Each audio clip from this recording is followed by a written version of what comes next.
So your stupid comments, your racism is not going to stop me because I come from a place where there's no ICP.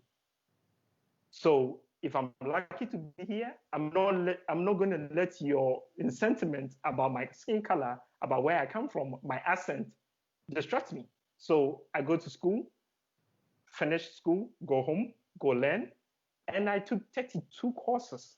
I think maybe probably I'm the one who took a lot of courses in the school because I mean it's part of the school, and it's easy for me. I took photo editing, digital asset management, filmmaking. So now I'm into filmmaking as well because for me it was what can I do next? My checklist, I'm almost done. So what can I do next? What is the next thing? What is the next biggest thing? So for me, how do I tell stories different? How do I tell stories in a good way, in a raw way as an African, not to influence me? It's good. I gave myself assignments every day. New York is busy, so every week, every day, I had an assignment for myself. I go out to shoot protest. I go out to shoot parade. I go out to shoot veterans parade. I go out to shoot everything on the streets. In New York, every time there's something new, Bernie Sanders, Joe Biden, everyone's campaign, I was there. I'll show up. So then I was discovering myself. What do I want to do next? Every lecture knew me because I'll go and ask you questions and I'll ask you questions. So I think they gave me a nickname called Quick Questions because I'll ask you. So that has been my experience in New York. It's different. For me, Yeah. it's very different. I'm still learning.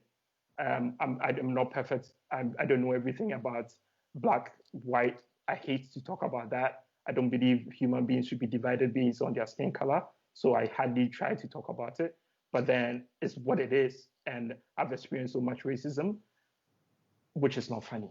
I mean, Yeah. it's such silly to see my skin color, and it's terrible. Sometimes it makes you really feel very sad. Like I don't. It's just one day I was on my way to school.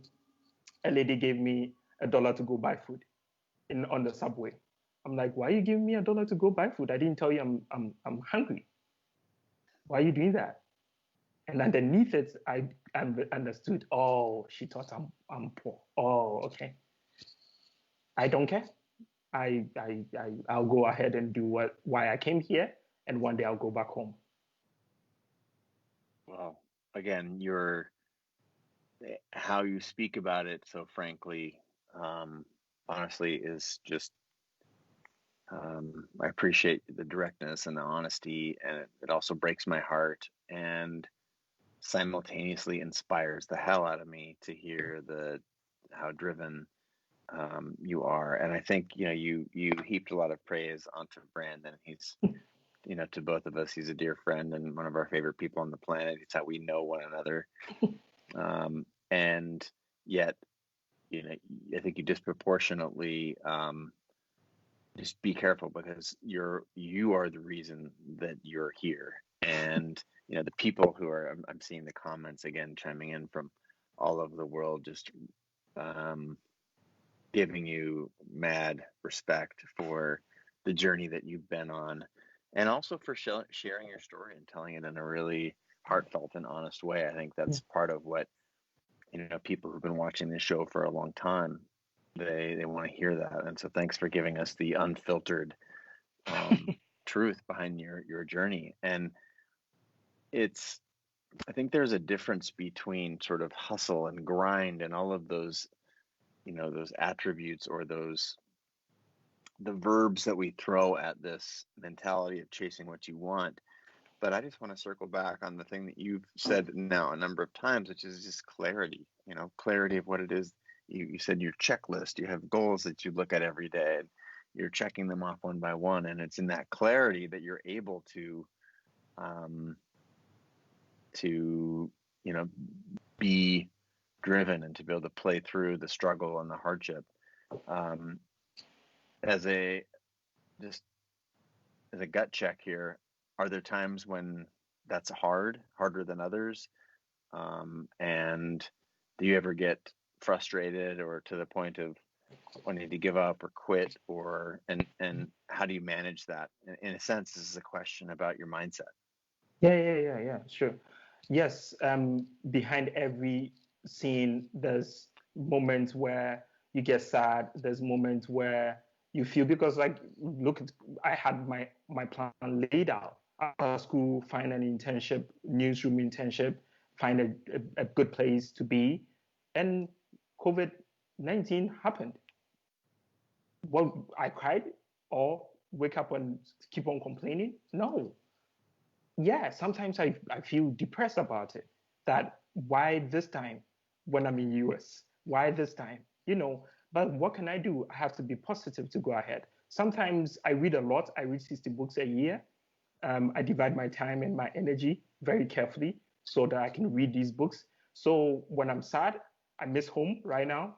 I try to read.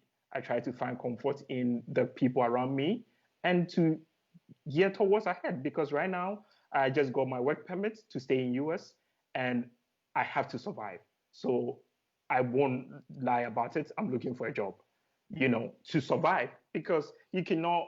For me, Brandon tell me all the time that I want to be an artist. To be an artist, you, fully, you have to figure a way that you don't need to be stressed about how to pay the bills. So if I can find a day job, a part-time job, so that I can support my living and continue to create, great. That would be the future. And every time I tell people, me being here, I'm here for the number of young photographers in Ghana. I just found out that I might be one of the first photographers, a native Ghanaian, to come to school in US. What does that mean? It means a lot of people are looking up to me. Every post I post, every statement I make is inspiring someone. So this keeps me going because right now I'm setting up a first photography library in Ghana. I'm trying to find a foundation, trying to find a means to support people because I don't want the chain to end with me. I hate the idea of star. I hate the idea of elite. I want a community, young photographers from Ghana, be able to tell our own story or stories across Africa. So for me, that is my goal. That is what keeps me going. That keeps me awake and how to figure that out. Because 10,000 US dollars, 20,000 US dollars in Ghana is a lot of money. So if I can make that money and more of that, I can help transform a young person who is confused. I was 3 years ago to become a photographer. So that's how I deal with it. No, that's so inspiring. And I think we all run the risk from time to time, as is natural, of getting down on our own circumstances, regardless of, again, race, orientation, gender. There's all sorts of stuff. And it's fair to acknowledge that there's so much privilege in the world. And yet, at the end of, if you distill all that, what we really have is this muscle between our ears, our problem solving, how we manage the challenges that we're all going through. And it strikes me that your mindset is part of what differentiates you from so many others. I remember when we first we spoke on the phone a couple of times, and I remember those just heartfelt, very emotional conversations. Mm-hmm. This is when you were still in Africa. Yep. And then meeting in person, it was immediately clear to me how important your mindset was, and all this stuff for, again, those folks who are tuning in from all over the world right now to, get a little bit more info on you and your story. It's important for me to make the point that this mindset aspect that you have, Paul, is such a critical element to your success and to this energy that you put off as a great human. So I'm also interested in exploring how you come up with assignments for yourself, because you made that point earlier, and there are some people asking about it in the comments, about like they don't even know where to start. And you mentioned having regular self-assigned work in New York. It's always busy, it's always crazy. And so how do you decide what you want to shoot and what you don't want to shoot, and how do you hold yourself accountable? Yeah, so thank you for the question. I think the point is self-assignment is very easy. People think complicate things, make it so complicated. I just want to tell a story of someone. I'm just an artist. So whether it's dark or it's raining or whether it's you just have to find a story to tell. So right now, for example, COVID hit and everybody is at home. I mean, I was very careful. So what I did was I wanted to tell a story, but New York Times, I watch New York Times, I watch National Geographic. Everybody's telling the story differently. In one way, photographers are going outside, going to take pictures of people clapping. So what I did was I got a backdrop, a flash, an umbrella I bought from B&H. Then I hung them up, pegged them up in front of every hospital.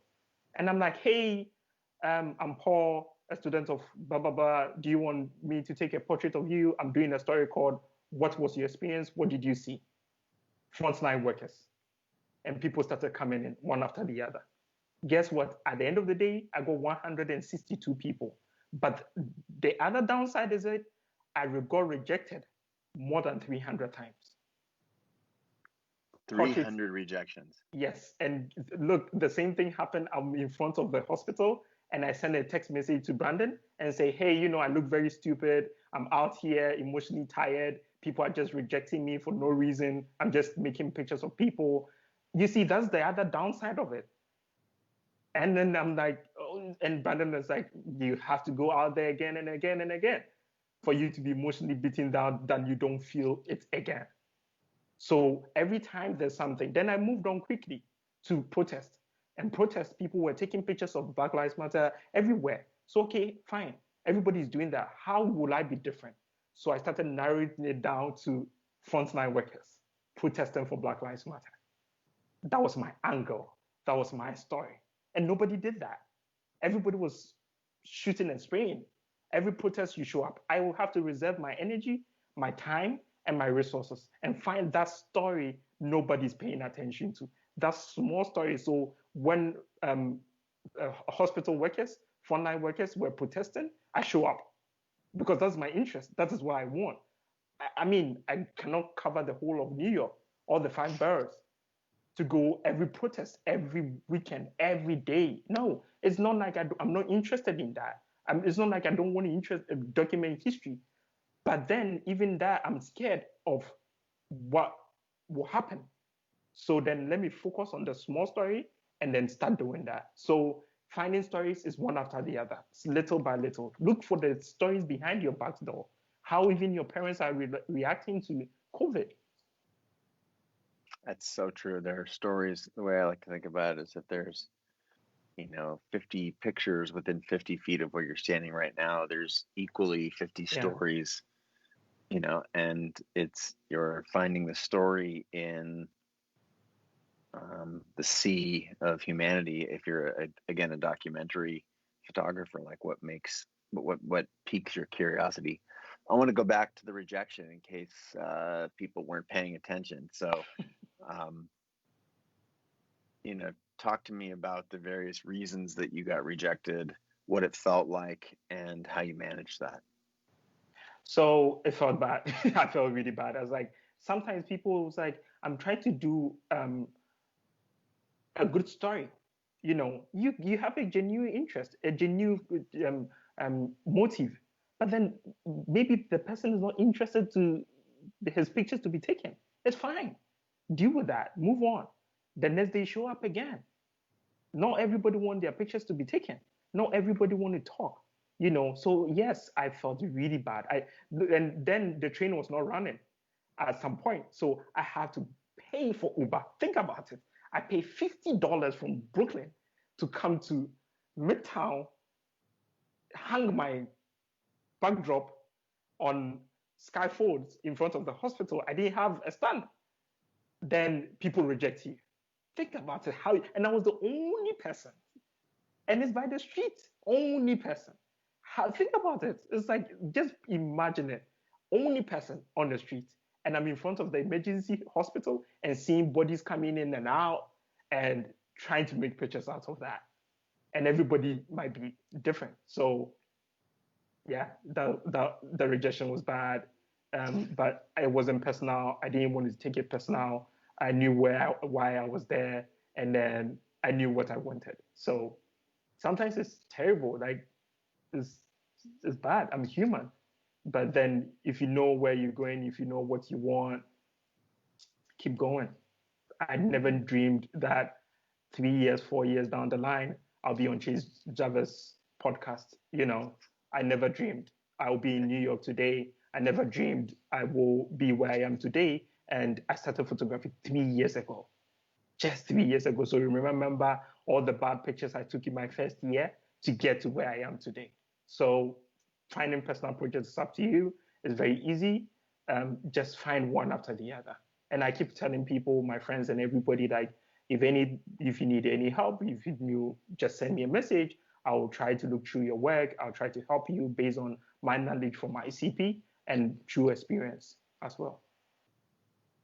Now might be a good time to share a little bit more about how people can follow you and what to tune into as they're following you, Paul. Where would you like to steer people, and what coordinates on the internet?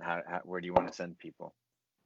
My website is www.paulninson.com, and my Instagram is pninson, and it's the same thing on Facebook, Paul Ninson, and it's very easy. And sometimes people's like, oh, they are scared to send me a message.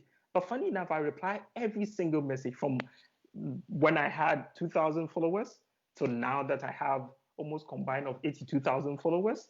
I will always reply people because I know where I started, and I knew the help some people like Chase Jarvis, Brandon, and other people from my school have helped me to today. So I will never look down anybody. I'll never look back to say I won't respond. So just send me a message as soon as I have time. I'm available. I will respond to you and I'll help you. I'll jump on Zoom call with you during my available time to help you in any way. And let's also be real. Like, what are some things that you're looking for? Are you looking for more subjects for your photo projects? You mentioned earlier that you're looking for some employment in order to make your way amidst the COVID downturn, and obviously you're incredibly skilled at so many things. What is there anything else that you're looking for? You're looking for more subjects, or how could this community come together to help you? If you can send a letter to the head of National Geographic or New York Times to tell them to hire me, I'll be grateful. But then, yes, so for me, it's always looking for how to help people tell their stories. Whether it's organization, nonprofit, I have years in experience with nonprofits. I've traveled across almost 12 countries to 17 countries in Africa to help people tell their stories. So I think some of the organizations need help in storytelling. And that is where I fall into helping organizations, helping people tell their stories, whether it's a personal story, whether it's organizations, newsroom, whatsoever. I mean, I'm looking to gain experience from America. And yes, so that is what currently I'm looking forward to if I get to start off my America journey before I go back home. Well, thank you for sharing all that stuff. And I know that, again, I'm seeing the comments come in, and there's just a lot of hearts and emotion pouring out for you from so many different places on the planet and across the U.S. I'm curious, as a sort of the final topic that I'm hoping to explore with you today, Paul, what do you see your future as? I want to recap again for anyone joining. I'm with Paul Ninson, who's one of the brightest young photographers coming out of ICP, the International Center for Photography. Just 3 years ago, was living without a camera in Ghana and has transformed his life in pursuit of his dream to tell stories with a camera. And what, if there was a couple different things I'm hoping to explore, and I was going to try and combine them into one, but maybe I'll divide and conquer here. So, what's next for you? I know you have a work visa, and aside from all wanting to get work, but and this is a bit of a leading question, but you talked at one point about earlier in this conversation about going home, and you talked about telling stories. So part of what we all come to love, or what I've known about you for a long time, and what the people on the broadcast are watching, listening right now, have come to love about you over the course of the last hour is your clarity. And so I'm hoping you can share a little bit more about where, what you hope to do with these skills and what you've learned here in the U.S. What's next for you, man? So I think most people, and I think I learned this from you and some few other people. It's like people don't want to talk about like being clear. Like, what do you want? Like, be honest to yourself and be honest to where you want to go. People don't want to talk about money. People don't want to talk. I need money. If I don't have money, so yes, I stole this quote from you. It's like broke. I package it very nicely. A broke photographer can never tell a story. It's true. If you are broke, you cannot tell a story. So first, I think one of the things I'm looking to stay here to do is get experience, make enough money, make enough community, then go back home. Because I And think, go ahead. no, sorry, I interrupted you. There was a small delay there. Yeah, But why do you want to go back home? And what do you hope to do when you get there? I'm from Africa. Nobody put me on a slave ship to be here. I came by myself. So I will go back home someday. Why? Because I believe I'm more useful in Africa than useful in the US. I believe that there are a lot of people like me. I believe so in Ghana, which I want to help, in Africa, which I want to help. So I want to go back home to start a photography school and a photography community. My first step is to start a photo library. I'm going to reach out to people, donate any book. It's enough donating money to Africa, donate any book or photography book. Then I could be able to inspire people because it's hard. I'm going to take the whole creative life to Africa. We talked about this. I'm going to bring Yes. it, the whole creative life to Africa Yep. because there are people who need to watch, need to listen to this. They need that. So I think I'm going to do that to help. And sometimes in life, people have to sacrifice. I don't see career, I see impact. My success is not career. My success is how did I impact people's life. Creative life has impacted a lot of people's life. And today, I think when you sleep, you can know that even if it didn't transform everybody's life, it didn't transform Paul Nelson's life. So what about that in Africa? So that is what I'm trying to do.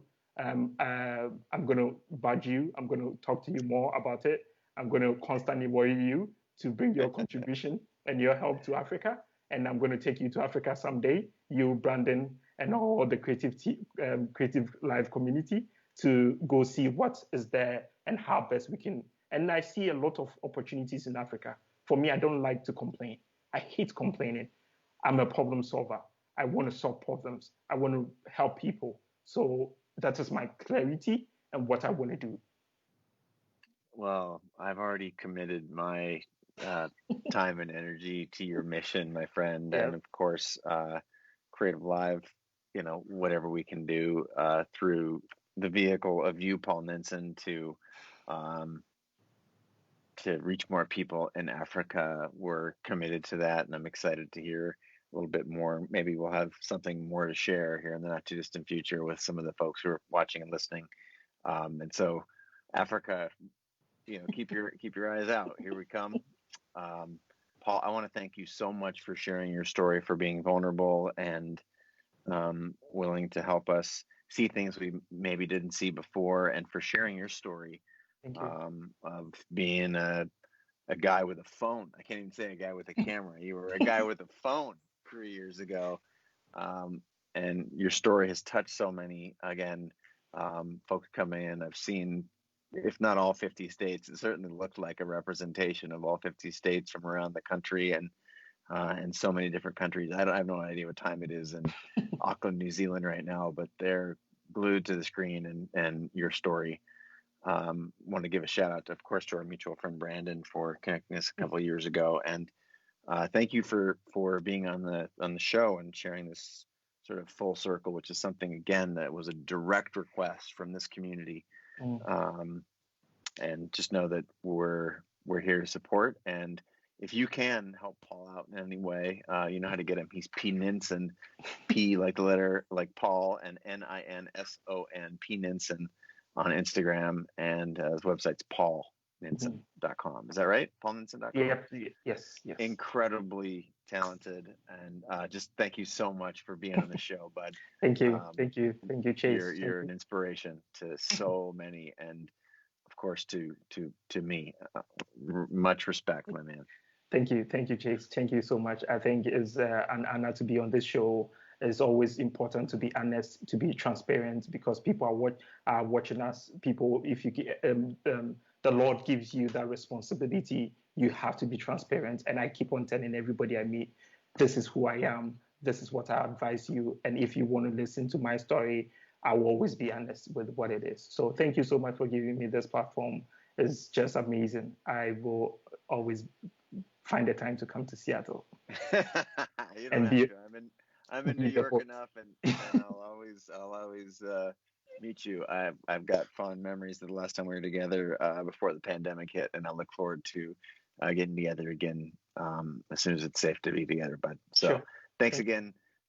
Signing after everyone again. You know Paul's coordinates. I hope you've enjoyed us fulfilling your request of telling some full circle stories of people in our community that have set out to achieve a dream and pursue that dream with vigor, warts and hard parts and joy and all of the things that come into it. So thanks again for being on the show. Everybody, I hope you have a great evening, and please go check out Paul's work and stay tuned for more stories here at creativelive.com/TV and the Chase Jarvis Live podcast here at Creative Live. Signing off. Talk to you again soon. Bye.